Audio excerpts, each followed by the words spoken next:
Graças a Deus e a paz do Senhor para todos vocês, e que tenhas um dia de bênção, muita alegria e renovação espiritual.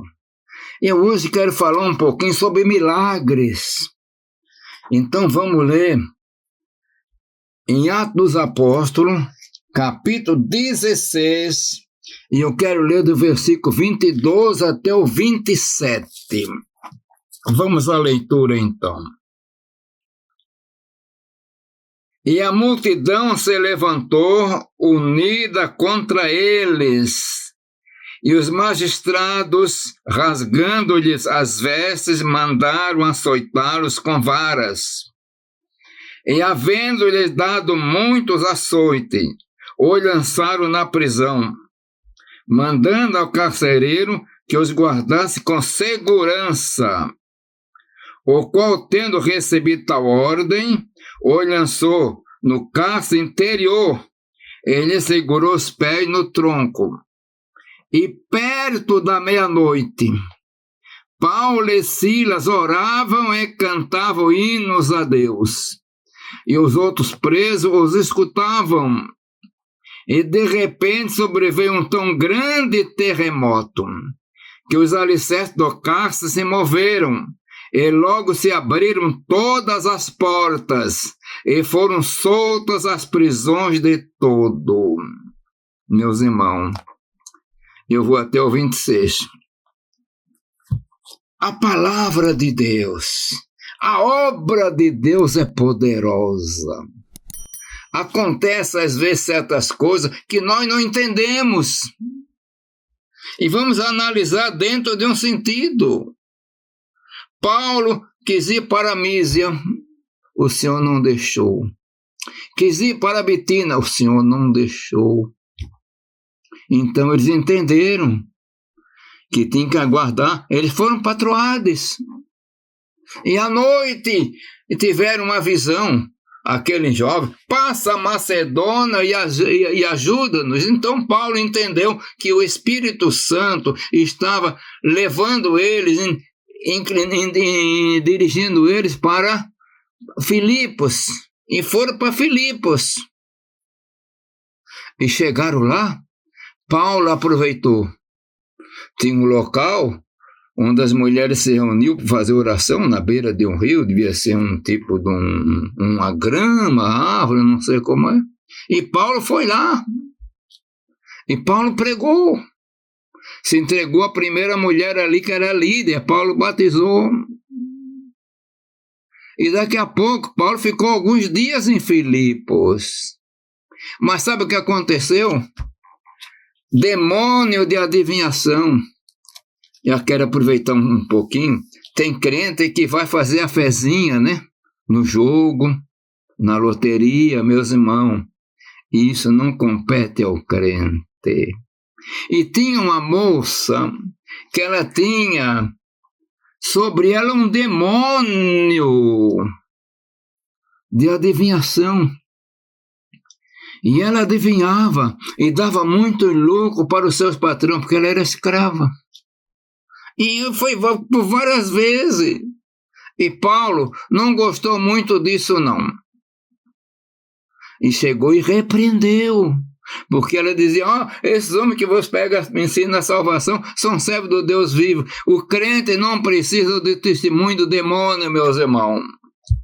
E sabe o que acontece? Ela não pôde mais ter adivinhação. Os donos perderam o lucro.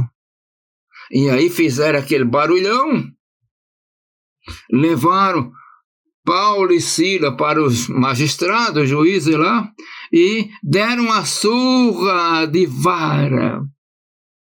Meu irmão, já pensou uma surra de vara? Foi que deram neles. Lenharam todas as costas e mandaram botar lá no fundo da prisão. E o carcereiro obedeceu. E Paulo devia estar com as costas toda lanhada, toda ferida, que a vara maltrata. Mas acontece uma coisa. O Deus de milagre às vezes permite certas coisas para fazer um milagre.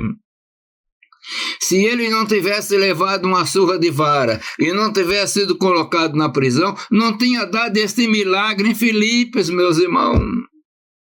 Mas ele estava lá, quase meia-noite. Coisas que acontecem meia-noite, irmão, ou quase meia-noite. E Paulo e Silas oravam. Ele estava lá naquela escuridão, as costas doídas, sofrendo. Coisa tremenda, né? Cheio de preso. E eles cantavam e oravam, meus irmãos. Aí já começa um milagre. E os presos escutavam. E sabe o que acontece? Quando era quase meia-noite, houve um grande terremoto. A Bíblia diz que houve um grande terremoto. Mas parece que esse terremoto foi restrito ali na prisão. Ele sacudiu com as portas, abriu todas as portas, e eram portas reforçadas. Quebrou os grilhões de Paulo e dos presos. Todos ficaram soltos. Que terremoto, meu irmão, direcionado. E quando o carcereiro soube destas coisas, pegou da espada e quis matar, porque ele era responsável. Mas Paulo diz, não te faça isso. E sabe o que acontece?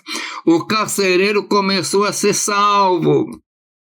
Olha o fruto. Os presos escutaram. Nós não sabemos daqueles presos. Se alguém aceitou Jesus depois, não sabemos. Mas o carcereiro e a família aceitaram Jesus. Naquele povos antigos, o carcereiro era um homem de uma grande responsabilidade. Aceitou Jesus, foram batizados, lavou os vergões de Paulo e de Silas, deram comida. Então Deus é Deus de milagre, meus irmãos. Ele ainda faz milagre, Ele cura, Ele salva, Ele batiza com o Espírito Santo, Ele faz obras profundas. Nós temos testemunho na nossa jornada de fé, ouvindo testemunho de pessoas que foram ressuscitadas, que já estavam na geladeira lá no Instituto Médico Legal.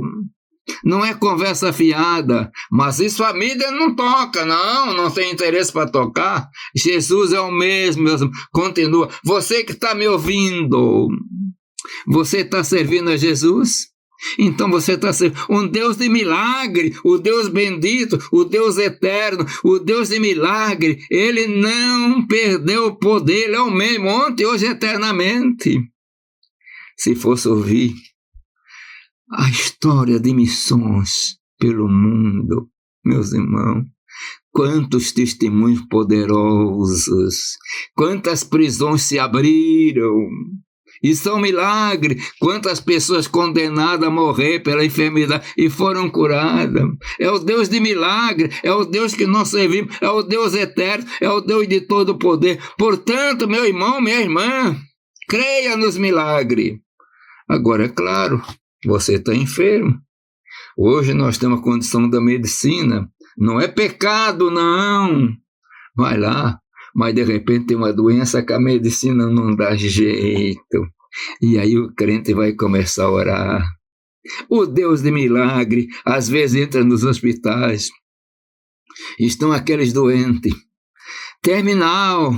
Mas aqueles irmãos, normalmente quem vai nos hospitais, aqueles irmãos simplesinho, mas idoso, que às vezes não sabe pregar direitinho, mas eles são insistentes, eles entram, conseguem, e fala de Jesus para aquela pessoa. E quantos naquele momento têm orado por aquele enfermo que estava para morrer, e Jesus cura, não curou na hora senão, ele começa a recuperar, daqui a pouco ele está com saúde, com vida, porque Deus é Deus de milagre, Jesus é Deus de milagre, Jesus opera poderosamente, Ele é o mesmo, não mudou. Creia nisso, se apodere nisso pela fé e continue sendo abençoado. Pai de amor, Deus das misericórdias, eu peço tudo no nome santo do Senhor Jesus Cristo. Amém.